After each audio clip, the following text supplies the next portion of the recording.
நல்ல நினைவுகள் எப்போ வரும்னா, ஒரு 5-6 பேர் நம்மளோட சேர்ந்து இருக்கும்போது தான் மகிழ்ச்சியை நம்ம பரிமாறிக்கொள்ள முடியுமே ஒழிய, தனியாக ரோட்டில் ஒரு ஆள் சிரிச்சிட்டு வந்தான்னா அவனை யாராவது நல்லவன் நினைப்பாங்களா? அப்படின்னா ஏதோ பைத்தியம் முடிச்சிருச்சு போல இருக்கு, நேற்று வரைக்கும் நல்லா தான் இருந்தார். தனியாக ஒரு மனிதன் சிரிக்க முடியாது, ஆனால் தனியாக உட்காந்து அழுகலாம்.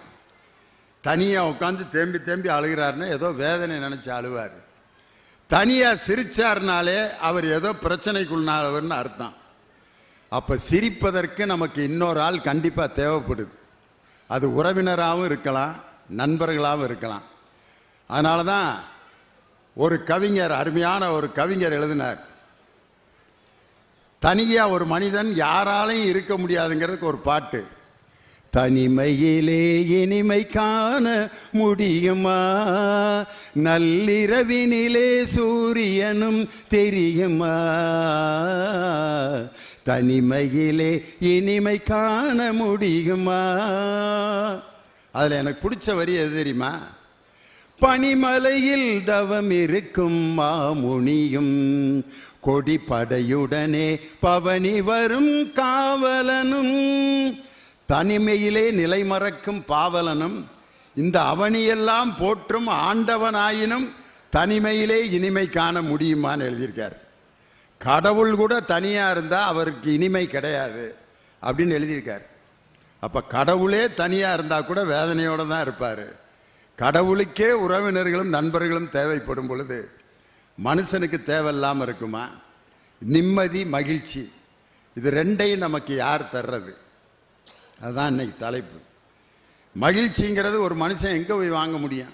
இந்த புத்தக கடையில் வாங்க முடியுமா? மகிழ்ச்சி இருந்தால் ஒரு 1/2 கிலோ இருந்தால் கூடப்பா அப்படின்னா, அது இல்லாமல் தான் நான் புத்தக கடை வச்சுருக்கேன். என்கிட்ட போய் மகிழ்ச்சியை கேட்டால் நான் எங்கேயா போகிறதும்பார். மகிழ்ச்சியை யார்கிட்டையுமே ஒரு மனிதன் பையில் போட்டு வாங்க முடியாது. கோயிலில் கடவுளுக்கு பக்கத்தில் இருக்க பூசாரிக்கிட்ட போய் மகிழ்ச்சியை கேளுங்க, ஐயா மகிழ்ச்சி இருந்தால் கடவுள்கிட்ட கேட்டு கொஞ்சம் வாங்கித்தாங்க அப்படின்னா அவர், அது இல்லாமல் தான் 30 வருஷமாக பூசாரியாக இருக்கேன், நீ வேணா கடவுள்கிட்ட கேட்டு வாங்கிக்க ஐயா, என்னையால் வாங்கி தர முடியாதும்பார். கடவுள்கிட்டே கேட்குறீங்க, கடவுளே மகிழ்ச்சி இருந்தால் கொடுங்கன்ட்டு. கடவுள் இப்படியே அமைதியாக பார்க்குது. மகிழ்ச்சியை நீ என்கிட்ட வாங்கணும்னு அவசியம் இல்லைடா, மகிழ்ச்சி ஓன்ட்ட தான்டா இருக்குது. நீ நினச்சா மகிழ்ச்சியாக இருக்கலாம், நீ நினச்சா வேதனைப்படலாம். எப்போ கடவுளே நான் மகிழ்ச்சியாக இருக்கிறது அப்படின்னு கேட்டோன்னே கடவுள் அவனுக்கு கனவுல சொல்கிறாரு, இன்னொருவனை மகிழ்ச்சிப்படுத்தினால் நீ மகிழ்ச்சி அடைவாய்.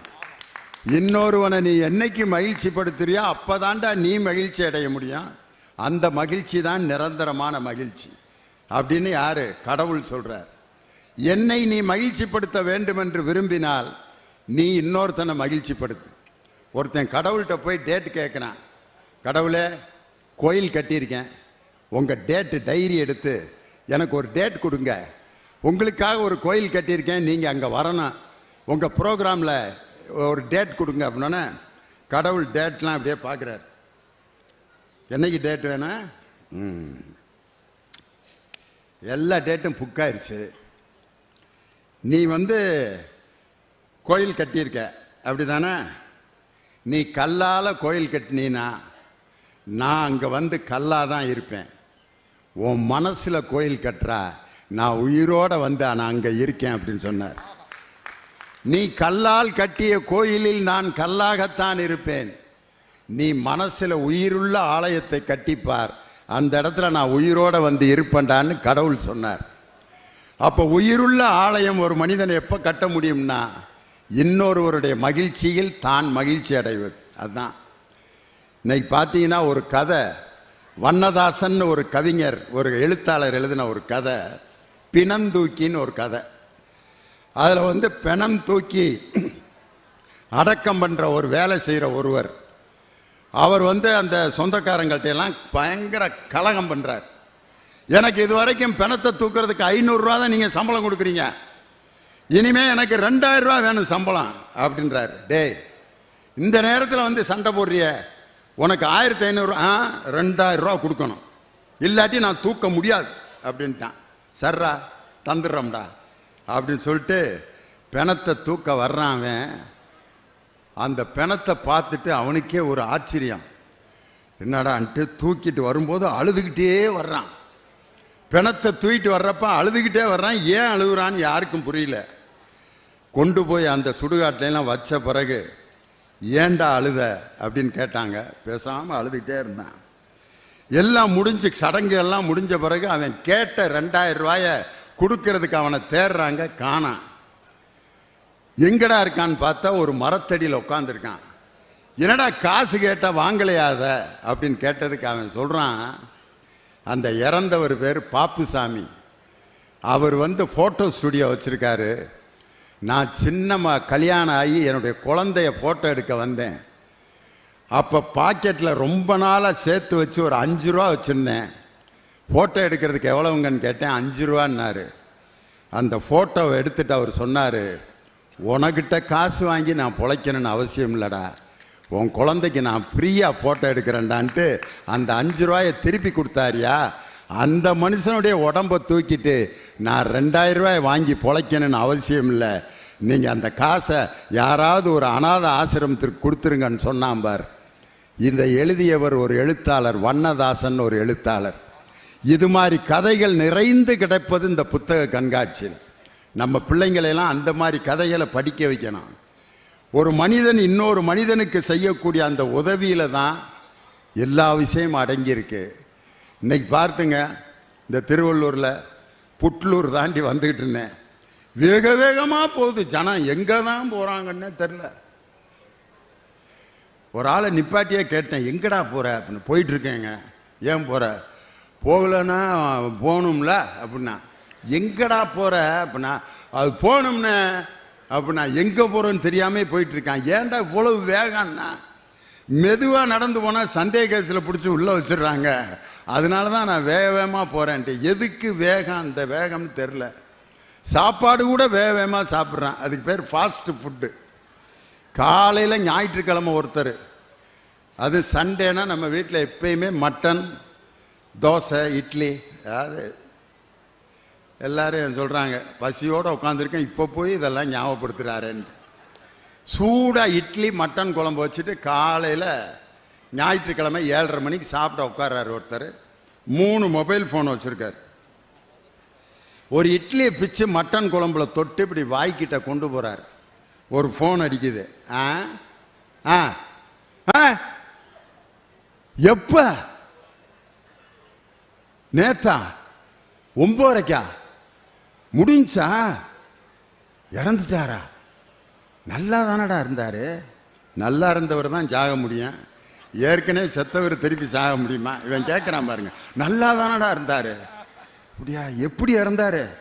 காலையில் சாப்பிட்டுட்டு உட்காந்துருந்தார், நெஞ்ச பிடிச்சாரு, இறந்துட்டார். என்னடா சாப்பிட்டாருன்னு கேட்டிருக்கான். இட்லி மட்டன் குழம்புன்னு இருக்கான். அவருக்கு ஏற்கனவே சுகர் இருக்குது, இவருக்கும் சுகர் இருக்குது. இட்லி மட்டன் குழம்பா சாப்பிட்டு உட்காந்துருந்தோன்னு முடிஞ்சா? அவர் இட்லி மட்டன் குழம்பு சாப்பிட்ருப்பாருன்னு நினைக்கிறீங்களா? அந்த இட்லி அவர் அப்படியே பார்க்குது. அப்படியே வச்சுட்டு 2 மொபைலையும் எடுத்துக்கிட்டு கிளம்பிட்டார் எங்க டெத்துக்கு. ஒரு மனிதனால் நிம்மதியாக இன்னைக்கு சாப்பிட முடியல.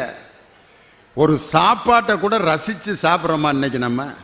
இன்னைக்கு நான் உங்கள் எல்லாத்துக்கிட்டையும் சொல்கிறேன், முதல்ல சாப்பிட்றதுக்கு ஏதாவது வச்சா அதை கொஞ்ச நேரம் பார்த்து ரசிங்க. முதல்ல இட்லி, புதினா சட்னி, தேங்காய் சட்னி, சாம்பார், கார சட்னி, தக்காளி சட்னி எல்லாம் இருக்குது.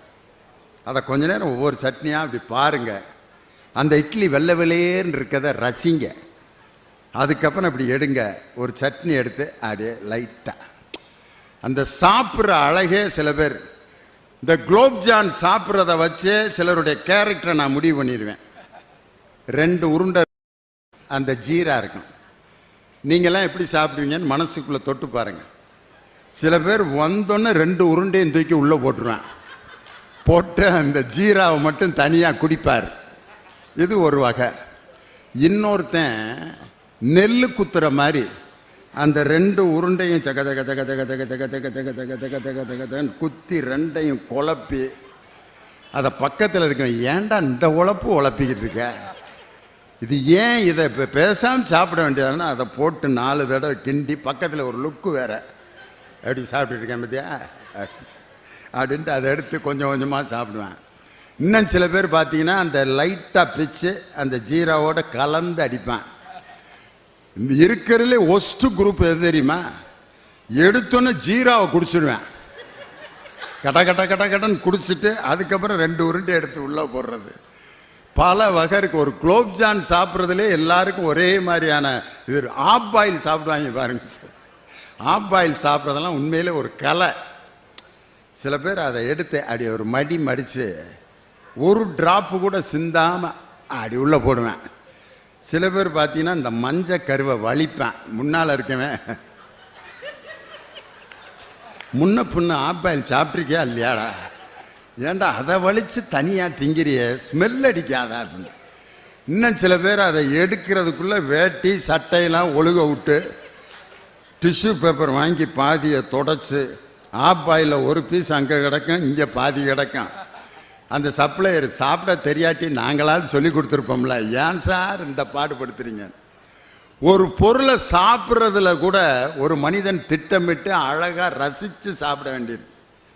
அதனால் உறவினர்களோடு வாழ்வது, எல்லாரும் உறவினர்கள் எல்லாரோடையும் அன்பாக பாசமாக இன்றைக்கி வாழ்ந்துட்டு இருக்கம்மா. ஒருத்தன்ட்ட கேட்டால் எங்கள் அப்பா கூட பேசி 10 வருஷம் ஆகுது சாருங்கிறான். பெத்த தகப்பன் கூட 10 வருஷம் எப்படா பேசாமல் இருக்க? பேசுகிறதில்ல சார். எதுக்கு அந்த ஆள்கிட்ட பேசிட்டு? அவரை போய் கேட்டால் பெத்த பிள்ளைகிட்ட ஏன்டா 10 வருஷம்? அவன் ஏதாவது வாழ்க்கையை தேடிட்டு போயிட்டேன், நமக்கு அவனுக்கு டச் இல்லை சார். வாழ்க்கையா அதுன்னு கேட்குறேன். பெத்த அம்மாட்ட 3 வருஷம் பேசாமல் இருக்க மகனுகளை பார்க்குறேன். எப்பட்றா? என்னாலையெல்லாம் 1/2 மணி நேரம் கூட இருக்க முடியாது என்னுடைய அம்மாட்ட போய் உட்காந்து.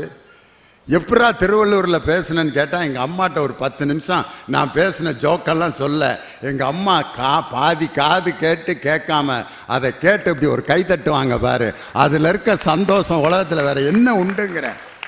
என் வயதான தாயிடம் நான் பேசியதை சொல்லி கொஞ்ச நேரம் எங்கள் அம்மா அதை என்னை தூக்கி அந்த இடத்துல அந்த தோள்பட்டையில் கொஞ்ச நேரம் வச்சுருப்பாங்க பாருங்கள். கோடி ரூபாய் கொடுத்தாலும் இந்த மகிழ்ச்சியை எந்த மனிதனுக்காவது இன்னொருத்தர் கொடுக்க முடியுமா? அதே மாதிரி என் பிள்ளையன், என் மக, என் பேரன், உண்மையிலே நான்லாம் என் பேர பிள்ளைய வந்த பிறகு சொல்லான்ட்டு இருந்தேன் அவனுங்கள்ட்ட, டேய் பொது இடத்துல என்னை போடா வாடானாது கூப்பிடு, தாத்தான் மட்டும் கூப்பிட்றாதரா, ரொம்ப கஷ்டப்பட்டு பில்டப் பண்ணி வச்சுருக்கேன், தாத்தான் கூப்பிட்றாதான்ட்டு அவனுக்கு ஆர்டர் போடலான்ட்டு இருந்தேன். ஆனால் இன்னைக்கு என் மனைவி என்னை அத்தான் கூப்பிட்றத விட, என் பிள்ளை என்னை அப்பான்னு கூப்பிட்றத விட, எங்கள் அக்காமையை என்னை மாமான்னு கூப்பிட்றத விட, எங்கள் அண்ணமையை என்னை சித்தப்பான்னு கூப்பிட்றத விட, என் கொழுந்தியா என்னை மச்சான்னு கூப்பிட்றத விட, என் பேர பிள்ளை என்னை தாத்தாங்கிறான் பாரு, அந்த வார்த்தை தான் இன்னைக்கு மிகப்பெரிய மகிழ்ச்சியை தருது. உறவுகள் தருகின்ற மகிழ்ச்சி அது ஒரு பக்கம். நண்பர்கள் அப்படின்னு பேசுகிறதுக்கு 2 பேர், இவங்க தான் நண்பர்கள். உறவுகளை அல்லாமல் நமக்கு வாழ்க்கையில் யாருன்னே தெரியாமல் திடீர்னு நமக்கு ஒருத்தன் உதவி செய்வான், அவன் யாருன்னே தெரியாது. அப்படிப்பட்ட நண்பர்கள் இருப்பாங்க. வேறு மதத்தில் வேறு ஜாதியில் பக்கத்து வீட்டில் பேசி பழகி உறவினர்களுக்கு கொடுக்காத ஒரு முக்கியத்துவத்தை நண்பர்களுக்கு நம்ம கொடுப்போம் அப்படின்னு சொல்லி நட்புன்னு பேசுகிறதுக்கு 2 பேச்சாளர்கள். உறவினர்களே அப்படின்னு பேசுகிறதுக்கு இந்த பக்கம் அணித்தலைவராக வந்திருக்காரு. உண்மையிலே அவர் வாழ்க்கையில் நடந்த ஒரு சம்பவத்தை இன்றைக்கி நான் நினச்சி பார்த்தேன். ஜாம்பியாங்கிற நாட்டுக்கு போயிருந்தோம், ஆப்பிரிக்கா நாடு. அந்த நாட்டில் இருக்க தமிழ் சங்கத்தில் பேச போயிருந்தோம். பேசிட்டு ஃப்ளைட்டில் கென்யா வழியாக வந்தோம். நீங்கள்லாம் யோசிக்கலாம், இவர் பெரிய வெளிநாட்டுக்கு போனதை திருவள்ளூரில் பீத்திக்கிட்டு இருக்காரு அப்படின்னு நினைக்காதீங்க. உண்மையிலே போயிட்டு வந்தோம். ஏன்னா சில பேர் இவங்க சும்மா இங்கே திருத்தணியே இங்கிட்ட பூந்தமல்லி இங்கே பேசிகிட்டு இருந்துட்டு அமெரிக்கா ஆப்பிரிக்கான்னு ரூட்டை கொடுக்குறாங்கன்ட்டு. நான் ஒருத்தன்ட்ட ஃபோட்டோ காமிச்சேன், கேட்குற அமெரிக்காவில் பேசிகிட்டு இருக்கேன் பாடுறான்னு. இதே மாதிரி உனக்கு எத்தனை ஃபோட்டோ எடுத்து காட்டுட்டேன்? நான் ஜப்பானில் பேசுன மாதிரி ஃபோட்டோ எடுக்கவான்னா. நான் எங்கேயும் போகல, விட்றா இப்போ என்னடா, நான் எங்கேயும் போகக்கூடாதுங்கிறதெல்லாம் அவன் கவனமாக இருக்கான். ஜாம்பியாவுக்கு போயிட்டு அந்த கென்யா ஏர்போர்ட்டில் உட்காந்துருந்தோம். எங்களுக்கு ஒரு 5 டேபிள் தாண்டி ஒரு கருப்பாக ஒருத்தர் உட்காந்துருந்தார். இவன் அவரையே பார்த்துட்டு இருந்தார். யார்? இனியவன். பார்த்துட்டு கொஞ்ச நேரம் அழுதாரு. என்னடா யாரோ ஒரு ஆப்பிரிக்க ஐயாவை பார்த்துட்டு இப்படி அழுகுறானே அப்படின்ட்டு போய் நேராக அவர் பக்கத்தில் உட்காந்து கையை பிடிச்சிட்டு அழுகுறாரு. என்னடா ஏன்டா அப்படின்னு எனக்கு புரியல. போயிட்டு அவர்கிட்ட பேசிட்டு வந்து சொல்கிறான், எங்கள் அப்பா மாதிரியே இருந்துச்சு அவரை பார்க்க. எங்கள் அப்பா இறந்துட்டாரு, எனக்கு எங்கள் அப்பா மாதிரியே அவர் இருந்தார், எனக்கு அவரை விட்டு பிரிய மனசு வரல, அதனால் அவர்கிட்ட போய் நான் கையை பிடிச்சி பேசி அழுதுட்டு வந்தேன் அப்படின்னு சொல்லி, அப்பா மாதிரி இருந்த ஒருத்தர் மேலேயே இவ்வளவு பாசம் இருக்குன்னா அவங்க அப்பா கூட எப்படி வாழ்ந்திருப்பாருன்னு யோசனை பண்ணி பாருங்க. இதே இனியவன் அதே ஜாம்பியா ஏர்போர்ட்டில் ஃப்ளைட்டில் வர்றப்ப அந்த ஏர் ஹோஸ்டஸ் அம்மா எங்களுக்கெல்லாம் சோறு கொடுக்கவே இல்லை. ஒன் மோர் ரைஸ் அப்படின்னா, no, only one time, no more அப்படின்ற.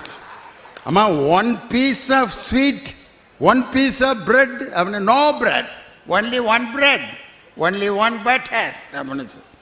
ஆனால் இனியவனுக்கு 3 தடவை பிரெட்டு கொடுக்குது, 3 தடவை பட்டர் கொடுத்துச்சு, 3 தடவை ரைஸ் கொடுத்துச்சு, கேட்குறப்பெல்லாம் சிக்கன் கொடுத்துச்சு.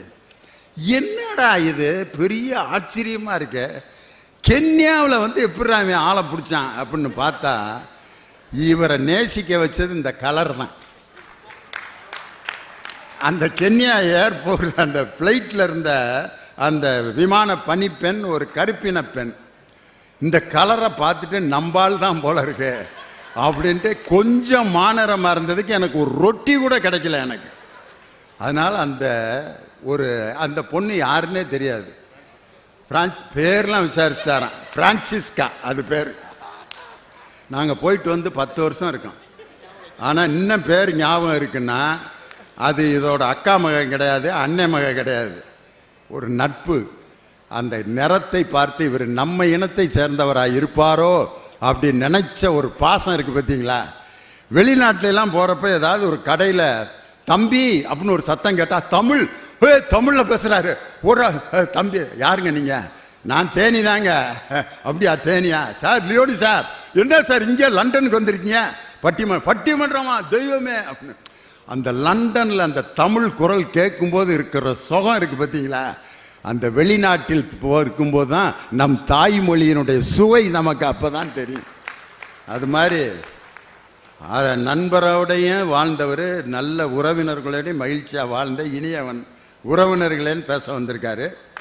அவரை எதிர்த்து பேசுவதற்கு நண்பர்களே என்ற அணியினுடைய தலைவராக வந்திருப்பவர் அருமையான பேச்சாளர், பேராசிரியர், முனைவர் பட்டம் பெற்ற விஜயகுமார். எஸ்ஏ கலை மற்றும் அறிவியல் கல்லூரியில் தமிழ்துறை தலைவராக இருக்கிறார். இவரிடம் படித்த மாணவர்கள்தான் இன்று உலகத்தையே கலக்கி கொண்டிருக்கக்கூடிய நம் தமிழனுக்கு பெருமை சேர்த்தும் செஸ் சாம்பியன்கள் பிரிக்யானந்தா, வைசாலி 2 பேருக்கும் ஆசிரியர் அவர் தான். இந்த மாதிரி ஒரு பெருமையெல்லாம் ஆசிரியர்களுக்கு தான் கிடைக்கும். ஏன்னா அதை நான் அனுபவிச்சவன். நான் வீட்டில் ஒரு நாள் சாயந்தரம் உட்காந்துருக்கேன், ஒரு அதிரடி பட போலீஸ் எங்கள் வீட்டுக்குள்ளே நுழைஞ்சி. நான் முடிவு பண்ணிட்டேன், ஏதோ மீட்டிங்கில் தப்பு தண்டாவை பேசிட்டேன் போல், அரெஸ்ட் பண்ண வந்துட்டாங்க போல இருக்குன்ட்டு எங்கள் வீட்டுக்காரன் மட்டும் பெட்டியெலாம் துணிமணிலாம் எடுத்து வைப்பா, அரெஸ்ட் பண்ண வந்துட்டாங்கன்ட்டு உள்ளே நுழைஞ்சோன்னா ஒரு 5-6 போலீஸ்காரங்க சலிட் அடித்தாங்க. அரெஸ்ட் பண்ணுறதுக்கு முன்னாடி இப்படி தான் அடிப்பாங்க அப்படின்ட்டு அப்படியே கை காலெலாம் நடுங்கிட்டு இருந்துச்சு. திடீர்னு உள்ளே நுழைஞ்சார் deputy commissioner of Thomas Mount Prabhakar வந்தார். வந்து சார் அப்படின்னு சலிட் அடித்தார். என்னடா எஸ்பி சலிட் அடிக்கிறாரு? சார் உங்கள்கிட்ட படித்த பிரபாகரன் சார், இன்னைக்கு நான் எஸ்பியாக இருக்கேன் சார் அப்படின்ட்டு என் காலை தொட போனார். சார் யூனிஃபார்மில் இருக்கும்போது காலெலாம் தொடங்கணும். பரவாயில்ல சார், என்னுடைய ஆசிரியரை நான் எந்த நேரத்தில் வேணாலும் வணங்குவேன் அப்படின்னு சொன்னோன்னே தான் எனக்கு உசுரே வந்துச்சு. ஆஹா, அதிரடிப்படையோட ஒரு எஸ்பி ஒரு ஆசிரியரை வந்து பார்த்த அந்த சுகம். அது மாதிரி ஆசிரியர், நல்ல ஒரு ஆசிரியர் பேராசிரியர் விஜயகுமார். அதே மாதிரி நண்பர்களே என்று பேசுவதற்கு நண்பர்களோடு தான் இப்போ வாழ்ந்துட்டு இருக்காரு. இன்னும் குடும்ப வாழ்க்கைக்குள்ளே வரல, பார்த்தாலே தெரியுதுல்ல. நேற்று வேலூரில் புத்தக திருவிழாவில் அங்கே இருக்கிற பொம்பளை பிள்ளைகளெல்லாம் பார்த்து, உலகத்திலேயே நான் பார்த்த பெண்களிலேயே வேலூர் பெண்கள் தான் மிக அழகான பெண்கள்னார். இதையே சிவகங்கையிலையும் பேசினார். இதையே திருநெல்வேலியிலையும் ஏன்டா இப்படி போகிற ஊர்ல எல்லாம் பிட்ட போடுறான்னு பார்த்தா எப்படியாவது ஒரு நல்ல பொண்ணு கிடைக்குமான்ட்டு மேடைக்கு நான் அப்ளிகேஷன் போட்டுக்கிட்டு இருக்கேன் சார் அப்படின்னாரு. தம்பி, இங்கேயும் அதே அப்ளிகேஷன் போடு.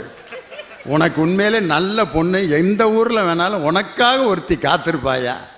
அதனால் அது வரைக்கும் நண்பருங்களை அணியில் பேச நான் வளர்த்த பிள்ளை ஸ்கூலில் படிக்கிற காலத்திலேருந்து என்னுடைய மேடையில் பேசி முத்தமிழறிஞர் டாக்டர் கலைஞர் அவர்களால் சிறந்த பேச்சாளராக தேர்வு செய்யப்பட்டு அவர்கிட்ட பரிசு வாங்கின பேச்சாளர் அவர்தான் என் அருமை தம்பி ஹரிபாலகிருஷ்ணன், புதுக்கோட்டைக்காரர். இந்த பக்கம் உறவினர்களே என்ற அணியில் பேசுவதற்கு உண்மையிலே உறவுகளோடு மகிழ்ந்து வாழ்பவர். நல்ல உறவுகள் சம்பந்தப்பட்ட பாடல்களையெல்லாம் பாடினார்னா ரொம்ப அருமையாக காதல் பாட்டெலாம் பாடினார்னா அவர் மேரேஜ் ஆகிறதுக்கு முன்னாடி நிலைமைக்கு போயிடுவார்.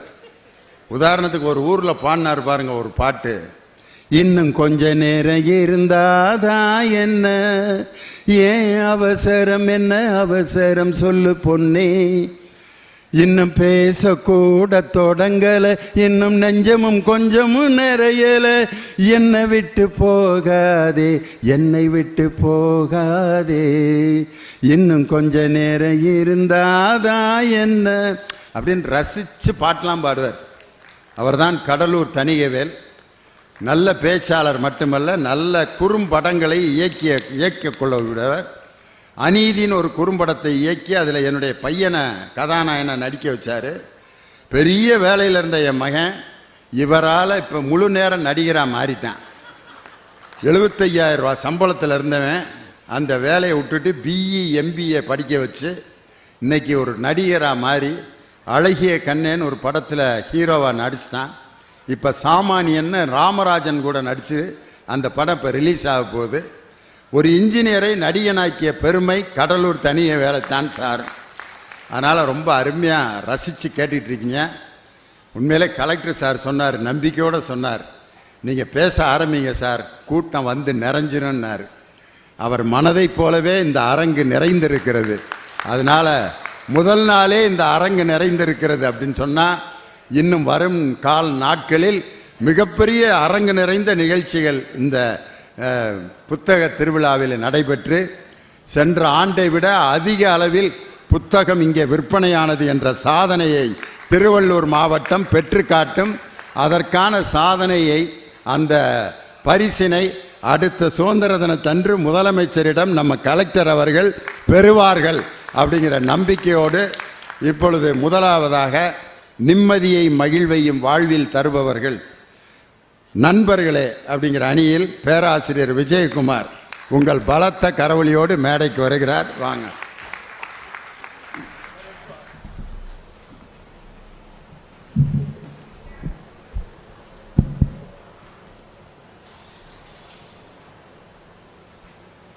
பாவலர்கள் பாலூட்ட பாண்டி பழம்பதியில் காவலர்கள் தாளாட்ட, கற்ற மனங்களெனும் தொட்டிலே அண்டு துயின்று மிக வளர்ந்து பட்டு போல் நாவசைத்து பால் மழலை சொல்லி வந்த கட்டித் தமிழே, கவிதை பெருஞ்சுவையே 8 திக்கும் எழில் வளர்த்த பூமகளே, தொட்டிலே கிடந்த என்னை தொல்காப்பியன் படுத்த கட்டிலே கிட என்ற கனிமகளே, கனிமணக்க பேசும் கற்றோர் அவையினிலே நடை பயில வந்திருக்கும் நான் உந்தன் இளைய மகன், உந்தன் பாதம் தொட்டு தொடங்குகிறேன் தூயவளே தமிழ் தாயே வாழிய நீ. வரலாற்று சிறப்புமிக்க திருவள்ளூர் மாவட்டத்திலே இயல் இசை நாடகம் என்ற முத்தமிழை போல 3வது புத்தக திருவிழாவினை பாங்கோடு ஏற்பாடு செய்து நடாத்தி கொண்டிருக்கிற மக்கள் நாயகர், ஒரு ஆட்சி தலைவர் எப்படி இருக்க வேண்டும் என்பதற்கு கட்டியம் கூறுகிற அற்புதமான ஆட்சி தலைவர் நம்முடைய ஐயா பிரபு சங்கர் அவர்கள் ஏற்பாட்டிலே இந்த புத்தக திருவிழாவினை சீரோடும் சிறப்போடும் எங்க மதுரையினுடைய சித்திரை திருவிழாவை போல நடத்தி கொண்டிருக்கின்ற அரசு அதிகாரிகளே, பெரியோர்களே, பட்டிமன்ற கலாரசிக பெருமக்களே, மேடையிலே திருக்குறள் எழுத வள்ளுவனுக்கு துணை நின்றது எழுத்தாணி. நீதிபதி அவர்களே, உங்களை தான் சொல்றேன். திருவள்ளுவருக்கு திருக்குறள் எழுத துணை நின்றது எழுத்தாணி, ஓடும் தேருக்கு அடிப்படையாக இருப்பது அச்சாணி. சினிமாவுல கொடிகட்டி பறந்தது ஹன்சிகா மோத்வானி. திண்டுக்கல்னா ஒன்னு பிரியாணி, இன்னொன்னு எங்க அண்ணன் லியோனி. எங்க இருந்தியா இது மாதிரி பெஞ்ச் டயலாக்லாம் பிடிக்கிற? யாரெல்லாம் மேட்சிங் கொடுத்தாரு பார்த்தீங்களா? அடியே மற்றதெல்லாம் ஓகே, ஆனால் ஹன்சிகா மோத்வானிக்கு அடுத்து என்ன சொன்ன? அற்புதமான தலைப்பு நீதிபதி அவர்களே. சந்தோஷத்தையும் நிம்மதியையும் மகிழ்ச்சியையும் எது தரும்? உறவா நட்பா? நீதிபதி அவர்களே, உறவு குறை சொல்லும், உறவு பழி சொல்லும், நட்பு வழி சொல்லும். அதனால தான் வள்ளுவ பெருந்தகை அழகா சொன்னாரு, உடுக்கை இழந்தவன் கைபோல் அங்கே இடுக்கண் களைவதாம் நட்பு. ஒரு மேடையிலே ஆடை நெகிழ்கிற போது அந்த கை வேகமாக போய் அந்த ஆடையை சரி செய்யுமே, அதை போல நண்பன் ஆபத்திலே இருக்கின்ற போது ஓடி போய் ஆபத்திலே இருந்து ஆபத் பாந்தவனாக காப்பாற்றுவது நட்பு என்பதை தான் வள்ளுவ பெருந்தகை அழகா சொன்னார். மிஸ்டர் இனியவன்,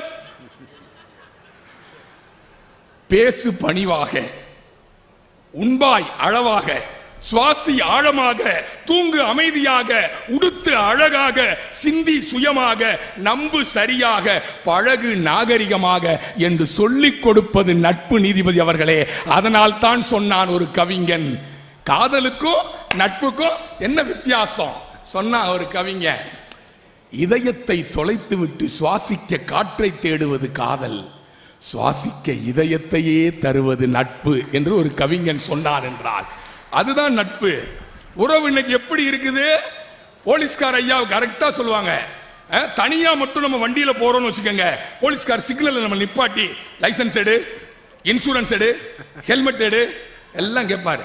பின்னாடி நம்ம மனைவியோட வண்டியில போனோம்னு வச்சுக்கோங்க, நீதிபதி அவர்களே விட்டுருவார். அவருக்கு தெரிஞ்சிருக்கு, அவன் ஏற்கனவே ஒரு பிரச்சனையோட போயிட்டு இருக்கான், இன்னொரு பிரச்சனை வேற நம்ம கிளப்பணுமா? விஜயகுமார் எப்படி அனுபவிச்சிருந்தா உண்மையிலே போலீஸ்காரங்க இனி உன்னை தனியா வந்தா கூட பிடிக்க மாட்டாங்க. நீதிபதி அவர்களே, காலையில பேஸ்புக்ல ஒரு ஹஸ்பண்ட் ஸ்டேட்டஸ் போட்டாரு, போன எடுத்துக்கிட்டு, இன்றைக்கு நல்ல காலை, இது ஒரு அழகான நாள், இந்த நாளில் நான் மகிழ்ச்சியாக இருக்கிறேன் அப்படின்னு ஹஸ்பண்ட் ஸ்டேட்டஸ் போட்டாரு. உடனே மனைவி கமெண்ட் போட்டாங்க, சவால் ஏற்றுக்கொள்ளப்பட்டது. நீதிபதி அவர்களே, உறவா உறவு? நீதிபதி அவர்களே, ஒரு கல்யாண வீட்டில உறவு என்ன செய்யும் தெரியுமா? மாப்பிள்ள வடை போடல, மாப்பிள்ள அப்பளம் சவுக்கு சவுக்குன்னு இருக்கு, மாப்பிள்ள மேலாப்புல எடுத்து ரசம்னு ஊத்துனாங்க, மிடில் எடுத்து சாம்பார்னு ஊத்துனாங்க, கீழே எடுத்து காயின்னு ஊத்துனாங்க. தம்பி போய் வேமா சாப்பிடு, அது கூட கிடைக்காம போயிடும். உறவுகள் சாப்பாட்டில் குறை சொல்லும், ஆனால் என் நண்பன் தங்கச்சி கல்யாணம் சாம்பார் வாளியை தூக்கிட்டு வேர்க்க விருக்க பரிமாறுவதற்கு செல்லுவான் நண்பன். அதைத்தான் நீதிபதி அவர்களை நாங்க சொல்றோம். இன்னைக்கு உறவுகள் எப்படி இருக்கு? என் பொண்டாட்டிலாம் அவங்க அண்ணன் தம்பி வந்தா ஒரு மாதிரி கவனிக்கிறா, எங்க அண்ணன் தம்பி வந்தா ஒரு மாதிரி கவனிக்கிறா. ஒரு கண்ணுல வெண்ண, ஒரு கண்ணுல சுண்ணாம்பு. நடக்குதா இல்லையா? அவங்க அண்ணன் வந்துட்டாருன்னு வச்சுக்கோங்க, என்னங்க வேமா எந்திரிங்க, எங்க அண்ணன் வந்திருக்கிறாரு, போய் பாய் கடையில போய் கைமா வாங்கிட்டு வாங்க, வெறா மீன் வாங்கிட்டு வாங்க, வஞ்சர மீன் வாங்கிட்டு வாங்க, ஆட்டுக்கால் சூப்பு போடணும், ஆட்டுக்கால் வாங்கிட்டு வாங்க. அதே எங்க அம்மா, எங்க அண்ணனுக்கு நெஞ்சு கறினா அப்படி பிடிக்கும், அப்படியே கொத்தி வாங்கிட்டு வாங்க. அந்த அண்ணன் முக்கா துட்டுக்கு பிரயோஜனம் இல்லாதவனா இருப்பேன். இது வரைக்கும் வீட்டுக்கு ஒரு மிக்சர் பொட்டலம் கூட வாங்காம வந்துடுவார், வாங்கிட்டு வர மாட்டாங்க. அந்த அண்ணன் வந்ததுக்கு கறியை கொத்தி வாங்கிட்டு வாங்க. எங்க அண்ணனுக்கு எலும்புல சூப்பு வச்சா அப்படி பிடிக்கும் அப்படின்ட்டு வேர்க்க விறுவிறுக்க வேலை நடக்கும்யா. அது எங்க அண்ணன், எங்க அம்மா, என் தங்கச்சி வந்துச்சுன்னு வச்சுக்கோங்க, என்னங்க காலையில இருந்து ஒரே ஹெட் பெயினா இருக்குங்க, உடம்பு வட வட வட வடங்குது. உங்க ஃபேமிலியை பூரா ஓலால புக் பண்ணி பரோட்டா கடையில் போய் ஆளுக்கு 4 பரோட்டாவும் ஒரு ஆம்லேட்டும் கொடுத்து வாங்கிட்டு அப்படியே பேக்கப் பண்ணிருங்க. ஏன்? தனதால பார்த்தா தாவி அணைச்சிச்சான், வேத்தால பார்த்தா விரைச்சுக்கிடுச்சா அகப்ப என்று பார்சியாலிட்டி பார்ப்பது உறவுகள். மிஸ்டர் இனியவன் இனியவன் பழமொழி கேட்டார் பாத்தீங்களா? நீதிபதி அவர்களே, அழகா சொன்னா ஒருத்தன், உறவுக்கும் ஊசிக்கும் ரெண்டு ஒற்றுமை இருக்குது, உறவுக்கும் ஊசிக்கும் ரெண்டு ஒத்துமை இருக்குது, என்னடா சொல்லுடான்னு. ஒன்னு குத்தி காட்டும், இன்னொன்னு கோத்து விடும்னா. உறவு குத்தி காட்டும் கோத்து விடும்னு சொன்னா. ஏதோ இப்பதான் கொஞ்சம் நஞ்சம் உறவினர்களோட மகிழ்ச்சியா வாழ்ந்துகிட்டு இருக்கேன். இவர் போடுற பிட்டெல்லாம் பார்த்தா நம்ம வீட்டில் போய் நிம்மதியா வாழ முடியுமாயா?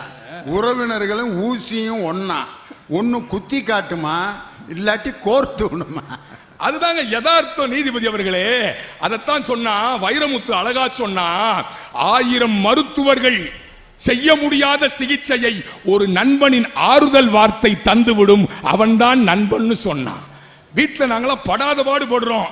ஆண்கள் நாங்கெல்லாம் வாடி வாசல்ல தான் காளையை அடக்குறோம். ஆனா பெண்கள் எங்க ஆண்களை எல்லாம் வீட்டு வாசல்லையே அடக்கிறாங்களே நீதிபதி அவர்களே. இதுதானே இன்னைக்கு யதார்த்தமா இருக்குது. ஆனால் நட்பு எப்படிப்பட்டது அழகா சொன்னான். நண்பன் மட்டும் என்னோடு இருப்பான் என்று சொன்னால் நான் நரகத்தில் இருப்பதற்கு கூட சம்மதம் என்று ஒரு கவிஞன் சொன்னான் என்று சொன்னால் அந்த நண்பன் தாங்க சூப்பர். அதியமான் ஔவையினுடைய நட்பு.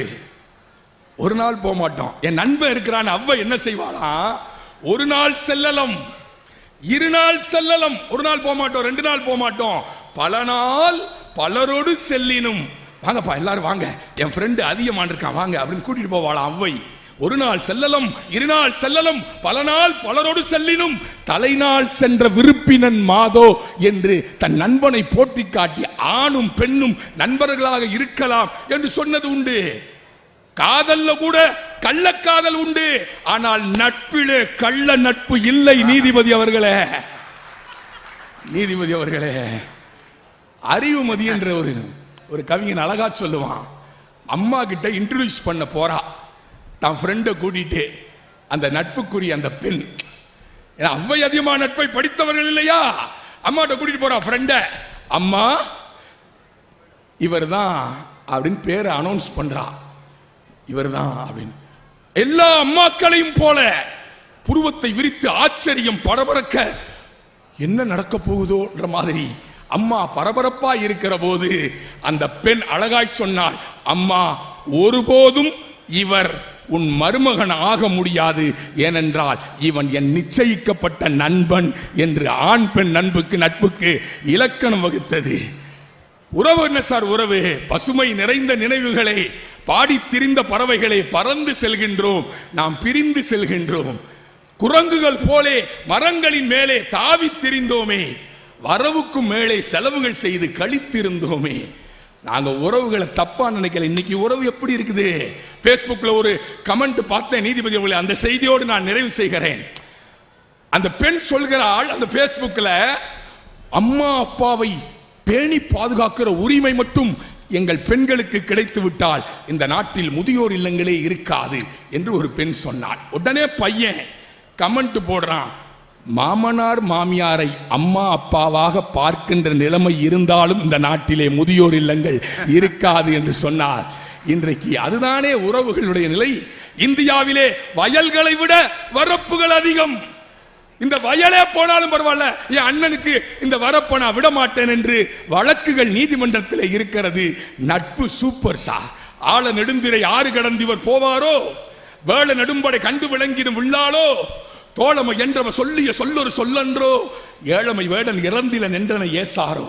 ராமன் என்னைய தோழன்னு சொல்லிட்டாயா, பரதன் இந்த குகனினுடைய பிணத்தை தாண்டிதான் ராமனை அடைய முடியும், தோழன்னு சொல்லிட்டான், என் உயிரை கொடுப்பதற்கு கூட தயங்க மாட்டேன் என்று குகன் பேசுகிறான் என்று சொன்னால் அந்த தோழமைதான் வாழ வைக்கும். வாய்ப்பிற்கு நன்றி, வருகிறேன், வணக்கம். விஜயகுமாரோட ஆவேசத்தை பார்த்தீங்களா? மைக்கே பின்னால வந்துருச்சு. அவ்வளவு உறவுகளால் பாதிக்கப்பட்டிருக்கார். உண்மையிலே அவங்க வீட்டுக்காரமா அவங்க சொந்தக்காரங்க வந்தால் எப்படி ஆட்டம் போட்டு சமைக்கிறாங்க. எங்கள் வீட்லேயும் அதே தான். அவங்க அண்ணன் தம்பிங்க வந்தாங்க, ஆட்டம் பாட்டம் கொண்டாட்டம் தான். எங்கள் அண்ணன் என்னை படிக்க வச்சவர், அவர் வர்றாரு, ஏண்டி எங்கள் அண்ணன் வந்திருக்காரு, அதுக்கு என்ன செய்ய சொல்கிறீங்க? எங்கள் அண்ணன்டி என்னை அவர் தான் வாத்தியார் ஆக்குனாரு, உங்களை வாத்தியார் ஆக்குனாரு, என்னை வாக்குனாரு. வந்திருக்காருப்பா, அவருக்கு ஏதாவது சோறு எனக்கு இடுப்பு சிப்பு சிப்பு சிப்பு சிப்புன்னு வலிக்குது, நிற்கவே முடியல. 2 புரோட்டா வாங்கி கொடுத்து அனுப்பிச்சி விடுங்க. யார்? எங்கள் அண்ணனுக்கு. ஒரு டெத்து வீட்டில் பாருங்களேன், இந்த உறவினர்கள் படுத்துகிற கொடுமை. அந்த கிழமை பாட்டுக்கு இப்படி செத்து கிடப்பார். 6:30க்கு தான் எடுக்கணும்னு ஒருத்தன் வந்து கலகம் பண்ணுவேன். 6:30க்கு நல்ல நேரம். இன்னொருத்தன் வருவேன் 6:30க்கு எடுத்த சுடுகாட்டுக்கு போனோம் போகாது பார்த்துக்க. 8:45க்கு எடுக்கணும். பிறந்தகத்துக்கு கோடி கொண்டு வந்து எங்க பெருசுக்கு போட்டா தாண்டா எடுக்கணுங்கிறான். இன்னொருத்தன் வர்றேன், நாளை காலையில் தான் எடுக்கணும். எங்கள் சொந்தக்காரங்கெல்லாம் உச்சிலம்பட்டிலேருந்து வந்துக்கிட்டு இருக்காங்க. நாளை காலையில் நாங்கள் கூட அந்த பெருசு இப்படியே பார்த்தவர், நானே நடந்து போய் படுத்துக்கிறேன்டா. ஏன்டா இப்படி கொடுமைப்படுத்துறீங்க? செத்துட்டேன், என்னை கொண்டு போய் சுடுகாட்டில் வைக்கிறதுக்கு மும்பிட்டு கலகம்மா. ஆனால் அதே டெத்து வீட்டில் பாருங்க, பந்தல் போடுறதுக்கு ஹெல்ப் பண்ணுறவன் யார்? அந்த டெத்துக்கு எல்லா வேலையும் செஞ்சுக்கிட்டு இருக்கிறவன் மாமன் கிடையாது, மச்சான் கிடையாது, அண்ணன் கிடையாது, தம்பி கிடையாது. அந்த டெத்தை பறி கொடுத்தவனுடைய நண்பர்கள் தான் அந்த இடத்துல ஓடி ஆடி வேலை செஞ்சுட்டு இருப்பான். டிஎம் சௌந்தரராஜனை பேட்டி கொடுக்குறப்ப அவர் சொன்னார், உறவுகளை பாராட்டி நிறைய பாட்டு பாடியிருக்காரு டிஎம் சௌந்தரராஜன். தங்கச்சிக்கு அவர் பாடாத பாட்டா? கூட ஒரு தங்கச்சி பிறக்கலையேன்னு ஏங்குற மாதிரி இருக்கு அந்த பாட்டு. மலர்ந்தும் மலராத பாதி மலர் போல வளரும் விழிவண்ணமே, வந்து விடிந்தும் விடியாத காலை பொழுதாக விளைந்த கலையன்னமே, நதியில் விளையாடி கொடியில் தலை சீ. ஒரு தங்கச்சி பிறந்து கூட இப்படி பாடணும்டான்னு நினைப்பான் நிறைய பேர். அப்படி பாடுவார். பெத்த தாய்க்கு பாட்டு டிஎம்எஸ் பாடாத பாட்டா? டே அப்பா, எல்லாம் எனக்குள் இருந்தாலும் என்னை தனக்குள் வைத்திருக்கும் அன்னை மனமே என் கோயில், அவளே என்றும் என் தெய்வம். அன்னை மனமே என் கோயில், அவளே என்றும் என் தெய்வம். உலகம் பிறந்தது எனக்காக, ஓடும் நதிகளும் எனக்காக. பெத்த தாய்க்கு அப்படி பாடுவார். எல்லாத்தையும் அசால்ட்டா பாடிட்டார்.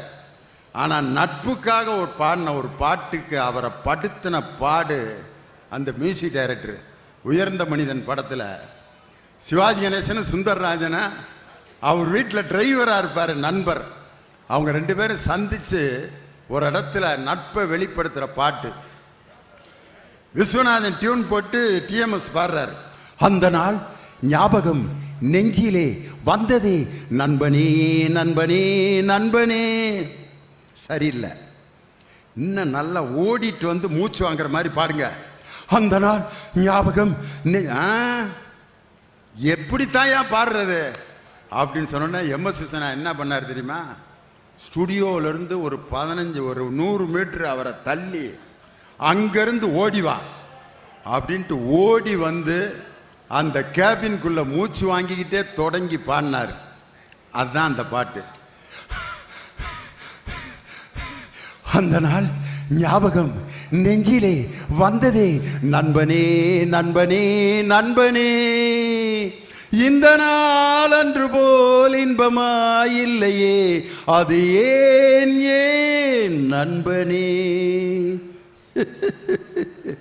பாசமென்றும் நேசமென்றும் வீடு என்றும் மனைவி என்றும் 100 சொந்தம் வந்த பின்னும் தேடுகின்ற அமைதி எங்கே, அமைதி எங்கே அப்படின்ட்டு இப்படி கீழே குனிஞ்சு ஒரு அழுகையை போட்டு, பள்ளியை விட்டதும் பாதைகள் மாறினோம், கடமையும் வந்தது கவலையும் வந்தது, பாசமென்றும் நேசமென்றும். திருப்பி ஒரு நண்பனுக்காக பாடின பாட்டுக்கு ஓடி வந்து மூச்சு இறைக்க பாடுறான்ட்டு அந்த மியூசிக் டைரக்டர் பெர்ஃபெக்ஷனை விரும்பினார். நட்புங்கிறது அவ்வளோ ஆழமானது. பேசுகிற மாதிரி ஐடியாவா இல்லை பிறப்புரியா கடலூருக்கு? ஏன்னா அந்த போட்டு உட்காந்துருக்கார் விஜயகுமார். வாங்க, கடலூர் தனியவேல் உறவினர்களே அப்படிங்கிற அணியை தொடக்கி வைக்க வருகிறார். வாங்க.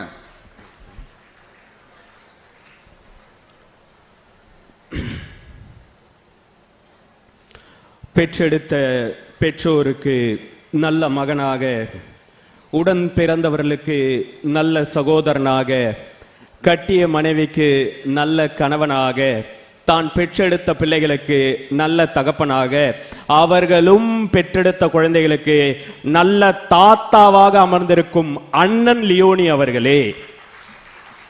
எல்லாத்தையும் உறவு போட்டு பேசிட்டு இருக்காரு.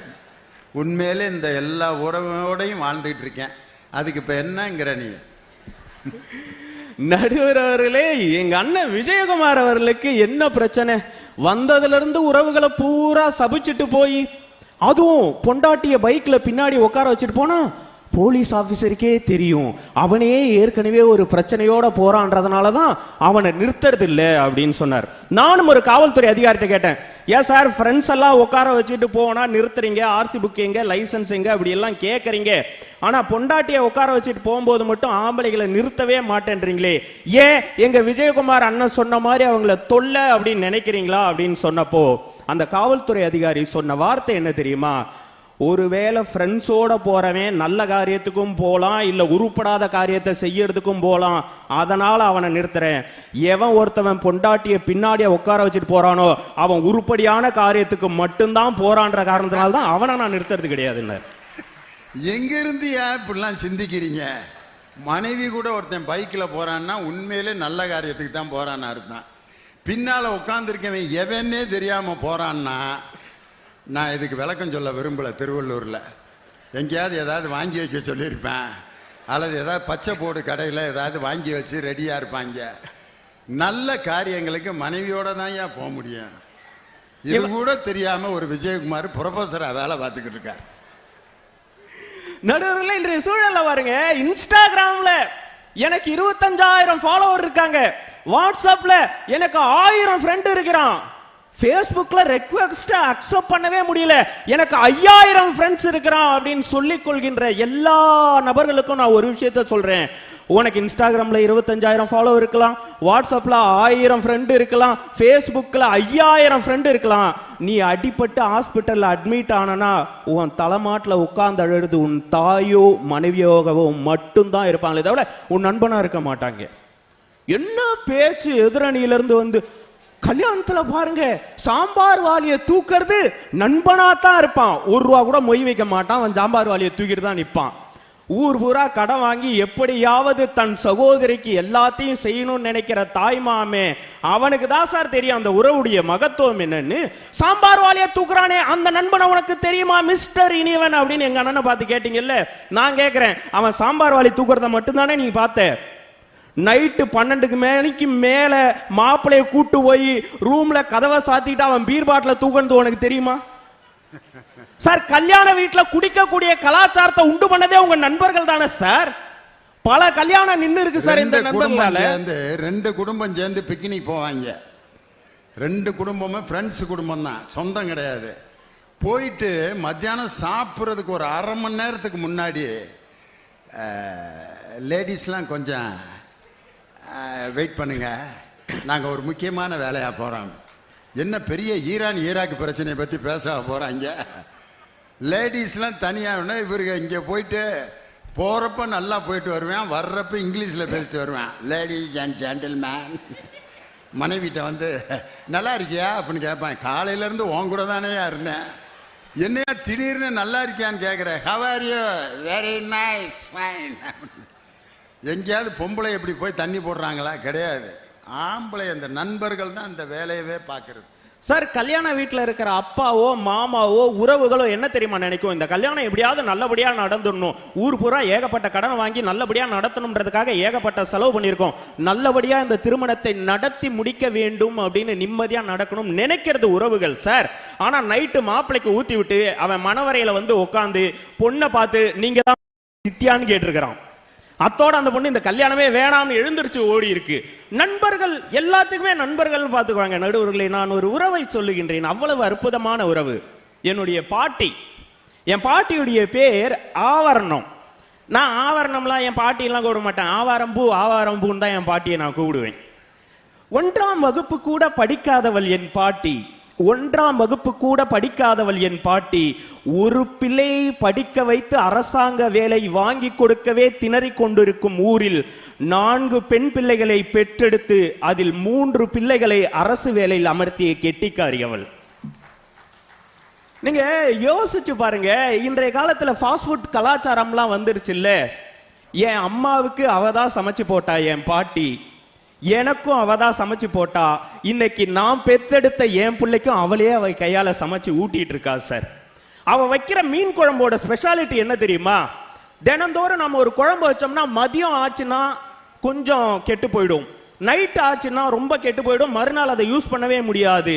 ஆனா என் ஆவாரம்பூ வச்ச மீன் குழம்பு இருக்குல்ல, நேரம் ஆக ஆக சூடு பண்ண அதோடைய சுவை கூடுமே தவிர ஒரு நாள் கூட குறைந்ததே கிடையாது நடுவர்களே.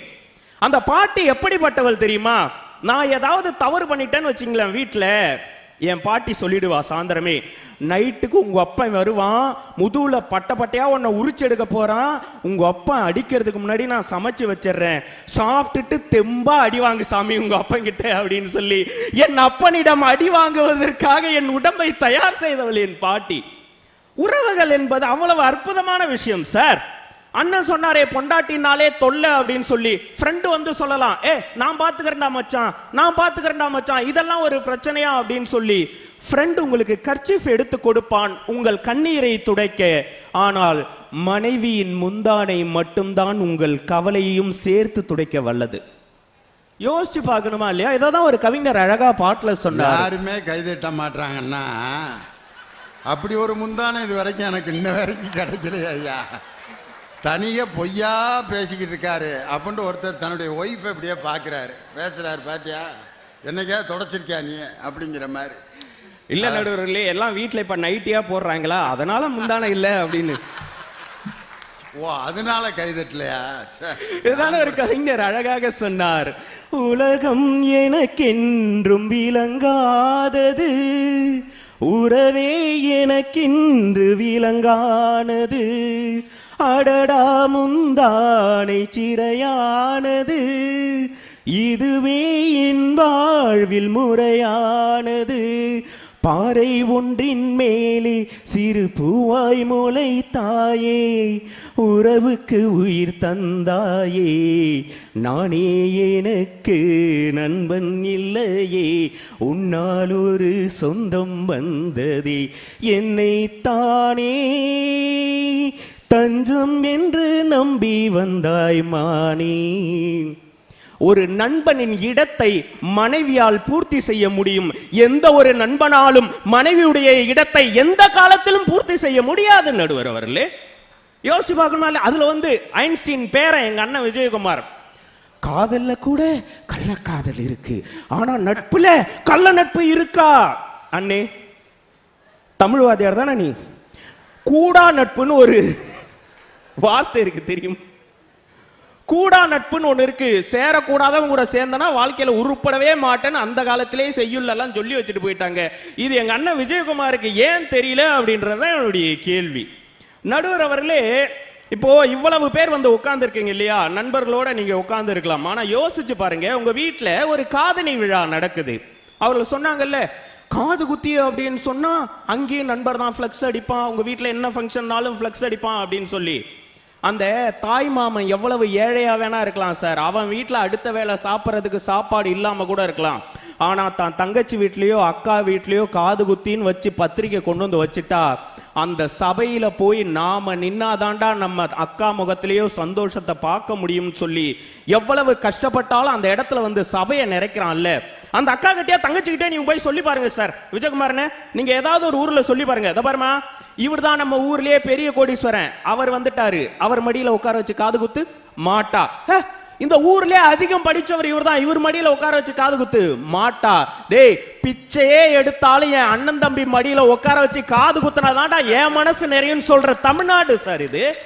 இங்க அந்த தாய் மாமனுக்கு கொடுக்கிற இம்பார்ட்டன்ஸ் இருக்கு பாருங்க. அடே அப்பா, ஒரு பாட்டில் கூட சீர் தூக்கிட்டு வருவாங்க பாத்தீங்களா? அடே அப்பா, கிழக்கு சீமையில மானூத்து மந்தையில மாங்குட்டி பெத்த மயிலே, பொட்ட புள்ள பிறந்ததுன்னு பொலிகாட்டில் கூவும் குயிலே தாய் மாமன் சீ சுமந்து வாராண்டி அவன் தங்க கொலுசு ஒன்று தாராண்டி சீரு சுமந்த சாதிசனமே ஆறு கடந்தா ஊரு வருமே. அவ்வளவு அழகா இருக்கு. அதுல எனக்கு பிடிச்ச வரி தெரியுமா? ஆட்டுப்பால் குடிச்சா அறிவழிஞ்சு போகும் முன்னு, எருமை பால் குடிச்சா ஏப்பம் வந்து சேரும் முன்னு, காராம்பசு ஓட்டி வாராண்டி தாய் மாமே வெள்ளிச்சங்கு செஞ்சா விளக்கி வைக்க வேணும் முன்னு, தங்கத்தில் செம்பு செஞ்சு தாராண்டி தாய் மாமே. அடுத்த வரி தான் சூப்பர். பச்சை உடம்புக்காரி பார்த்து நடக்க சொல்லுங்க, ஈயரும்பு அண்டாம எட்டி இருக்க சொல்லு, மச்சான ஈர துணி பொத்தி படுக்க சொல்லு, மானூத்து மந்த மாசமா இருக்கு ஈர துணி. என்ன அருமையான ஒரு அட்வைஸ் பாருங்க. அந்த மாமை சீரு தூக்கிட்டு வர்ற சோகம். அடாராடா. நடுவர்களே, நீங்க எந்த ஸ்கூல்ல படிச்சீங்க? யார்? நானா? திண்டுக்கல் சென்ட் மேரிஸ் மேல்நிலைப்பள்ளி. அந்த ஸ்கூல்ல அடி வாங்கியிருக்கீங்களா? அடியா? வரிசையில் நின்று அடி வாங்கணும்யா. நாங்கள்லாம் வரிசையில் அடி வாங்கிறதுக்கு வரிசையில் நிற்போம். அடி வாங்கிறதுக்கு வரிசையில் நின்னது கூட இல்லை. நாங்கள் 5 காசு போட்டு 1 ரூபாய்க்கு 3 பெரம்பு வாங்கி வாத்தியாருக்கு நாங்கள் கொடுப்போம். இதுக்கு பேர் தான் சொந்த செலவில் சூனியம் வைக்கிறது. நாங்கள் காசு போட்டு பெரம்பு வாங்கி வாத்தியார்கிட்ட கொடுத்து வரிசையில் நின்று அடி வாங்கினா. நடுவர்களே, நான் கடலூர் சென்ட் ஜோசப் ஸ்கூல்ல படிச்சேன். எங்க ஸ்கூல்லயும் அப்படிதான் வரிசையில நின்று அடி வாங்குவோம். ஆனா என் கூட சேர்ந்த நண்பர்களுக்காக தெரியுமா, அவ்வளவு அற்புதமான நண்பர்கள். மச்சான், நீ தான் மேடையில எல்லாம் பேசுவ, ஸ்கூல் படிக்கும் போதே பேசுவேன், நீ தான் நல்லா நடிப்ப. நான் என்ன சொல்றேன்னா, கரெக்டா இம்போசிஷன் நீயும் எழுதல நானும் எழுதல. மதியானம் பிரேக்ல என்ன பண்ற, நீ மயக்கம் போட்டு விழுந்துடுற. விழுந்த உடனே நாங்க ஃப்ரெண்ட்ஸ் ஒரு 4 பேரா சேர்ந்து தனிவேளை மயக்க மாட்டான் அப்படின்னு சொல்லி உன் கூட சேர்ந்து உன்னைய தூக்கி ஆட்டோல உட்கார வச்சு நாங்க ஹாஸ்பிட்டல்ல கொண்டு போய் சேர்த்துறோம். நீயும் அடி வாங்க மாட்ட, இம்போசிஷன் எழுதாததுக்காக நாங்களும் அடி வாங்க மாட்டோம்னா சரிடா அப்படின்னு சொல்லி கரெக்டா பிளானை எக்ஸிக்யூட் பண்ணிட்டோம். ஆனா என் ஃப்ரெண்ட்ஸ் கிட்ட சொல்லிட்டேன், இந்த பாரா, ஃபோன் பண்ணி எங்க வீட்டில் சொல்லுங்க, சொன்னீங்கன்னா எங்க அம்மா கிட்ட மட்டும் சொல்லுங்க, எங்க அப்பன்ட்ட சொல்றாதீங்கடா, அந்த ஆள் ஹாஸ்பிட்டல்லே வந்து என்னை தூக்கி போட்டு மிதிப்பாரு, அதனால எங்க அப்பாட்ட சொல்லாதன்ட்டான். கரெக்டா மதியானம் மயக்கம் போட்டு விழுந்தேன். என் ஃப்ரெண்ட்ஸ் இருக்காங்க இல்லையா, கரெக்டா பிளான் பண்ண மாதிரியே தூக்கிட்டு கொண்டு போய் ஹாஸ்பிட்டல்ல சேர்த்துட்டாங்க. அப்பாடா, இன்னைக்கு அடி வாங்காம தப்பிச்சிட்டோம். கொஞ்சம் நேரத்துல எங்க அப்பா அங்க யார்ட்டையோ பேசிட்டு ஓடி வர்ற சவுண்ட் கேக்குது. லைட்டா கண்ணை தந்து போட்டேன், இந்த ஆளு எதுக்குடா முன்னாடி வந்தா அடிப்பானே அப்படின்னு பாத்துக்கிட்டு இருக்கேன். பின்னாடியே எங்க அம்மா வேகமா ஓடி வருது. ஓடி வந்த எங்க அம்மா நான் இறுக்கமா கண்ணை மூடிக்கிட்டேன், ஆக்டிங்க கண்டுபிடிச்சிட போறாங்கன்னு. கரெக்டா நடுவர் அவர்களே, என் தலைமாட்டுல ஒரே அழுக சத்தம். ச்சே, நம்ம தாயை ஏமாத்தி இப்படி படுத்துட்டு இருக்கமே, தாய் கண்ணீர் விட்டு கதறாளே. எழுந்திருச்சு ஒரு வார்த்தை, அம்மா சும்மா தான் அழறேன், அப்பன்ட்ட சொல்லிடாதன்னு சொல்லிடலாமான்னு லைட்டா கண்ணை திறந்து பாக்குறேன். எங்க அம்மா எதிரில் சேர் போட்டு கம்முன்னு உட்கார்ந்து இருக்கு. தலைமாட்டில் நின்று எங்க அப்பா விசும்பி விசும்பி அழுதுகிட்டு இருக்காரு. என் புள்ள இப்படி படுத்து கிடந்து நான் பார்த்ததே இல்லையே அப்படின்னாரு. சொன்ன எங்க அப்பா மருந்து வாங்கறதுக்காக மெடிக்கல் பக்கம் போயிட்டாரு. எங்க அம்மா லைட்டா என் தோலை தட்டி, அதெல்லாம் நீ நடிக்கிறேன்னு தெரியும், உங்க அப்பா போயிட்டாரு, எழுந்திரிச்சு உட்காரு அப்படின்னு. நம்ம ஃப்ரெண்டை ரொம்ப நேசிக்கிறோம், அப்பனை எப்பவுமே வில்லன் மாதிரியே பார்க்கிறோம் சார். ஆனா அப்பா என்கின்ற உறவு எவ்வளவு அற்புதமான உறவு தெரியுமா? கண்ணீர் என்றால் என்னவென்று மகனுக்கு தெரியாமலும், தன் கண்ணீர் எப்பொழுதுமே மகனுக்கே தெரியாமலும் பிள்ளைகளை வளர்த்தெடுக்க நினைப்பவர் தான் சார் ஒரு தகப்பன். அதனாலதான் நாமுத்துக்குமார் சொன்னார், திருவிழாவின் போதெல்லாம் என் தந்தையின் தோள் மீது அமர்ந்து சாமியை பார்த்திருக்கின்றேன், அப்பொழுதெல்லாம் தெரியவில்லை, ஒரு சாமியின் தோள் மீது அமர்ந்துதான் இன்னொரு சாமியை பார்த்தேன் அப்படின்னு சொன்னார். நடுவர் அவர்களே, நான் இப்படி சொல்லி நிறைவு செய்கின்றேன். என்னோட தாத்தா ரொம்ப அற்புதமான மனுஷன், விளங்காத மனுஷன். என் பாட்டி என்ன பண்ணியிருக்காரு, 14 வயசுலேயே அவரே போய் அவங்க வீட்டில இருந்து தூக்கிட்டு வந்து கல்யாணம் பண்ணியிருக்கிறாரு. அப்பவே ஈவ்டீசிங் எல்லாத்தையும் பண்ண அந்த ஆளு பண்ணவருக்கு, அவருக்கு அப்போல இருந்தே சுருட்டு குடிக்கிற பழக்கம். 14 வயசுல இருந்தே அந்த ஆள் சுருட்டு குடிச்சுக்கிட்டே இருந்திருக்காரு. என் பாட்டி எவ்வளவோ சொல்லியிருக்கு சார், சுருட்டு குடிக்கிறத நிறுத்தவே இல்லை. 4 பொம்பளை பிள்ளைய பெற்றிருக்க அந்த மனுஷன் அப்பவும் சுருட்டு குடிக்கிறத நிறுத்தவே இல்லை. ஆனா எங்க அம்மாவை என் சித்திய யாரையுமே ஒரு நாள் கூட அந்த ஆள் ஸ்கூலுக்கு கூட்டு போய் விட்டதே கிடையாதான் என் தாத்தன். ஆனா நான் பிறந்து நான் வளர்ந்ததுக்கு அப்புறம் எங்க அப்பா கொண்டு போய் என்னை எல்கேஜில சேர்த்துட்டு வந்தார் இல்லையா, ஒவ்வொரு நாளும் எங்க அம்மாவை தோல்ல தூக்காத என் தாத்தன், என் சித்திகளை தோல்ல தூக்காத என் தாத்தன், நான் 5வது படிக்கிற வரைக்கும் என்னைய தோல் மேலேயே தூக்கிட்டு போய் தோல் மேல இருந்தே கொண்டு வந்து வீட்டில் இறக்கி விட்டான் சார். எனக்கு ஆச்சரியம் என்ன தெரியுமா, என் பாட்டி சொல்லி சுருட்ட விடாத அந்த கிழவன், என் அம்மா சொல்லி என் சித்திகை சொல்லி சுருட்ட விடாத அந்த கிழவன், அத்தனை ஆண்டுகள் என்னை பள்ளிக்கு சுமந்து சென்று சுமந்து கொண்டு வந்தவன் ஒரு நாள் கூட என்னை தோளில் சுமந்த போது சுருட்ட தொட்டதே கிடையாதுங்க. உறவுகள் என்பது உன்னதமானது. அது ஏன் இத்தனை வயதான எங்க அண்ணன் விஜயகுமாருக்கு தான் தெரியல அப்படின்னு சொல்லி நல்லதொரு வாய்ப்பிற்கு நன்றி பாராட்டி இடம் அமர்கின்றேன். நன்றி, வணக்கம். உறவுகள் அணி ரொம்ப வீக்கா போயிருச்சேன்னு நினைச்சேன், அதை தூக்கி நிப்பாட்டிட்டார்.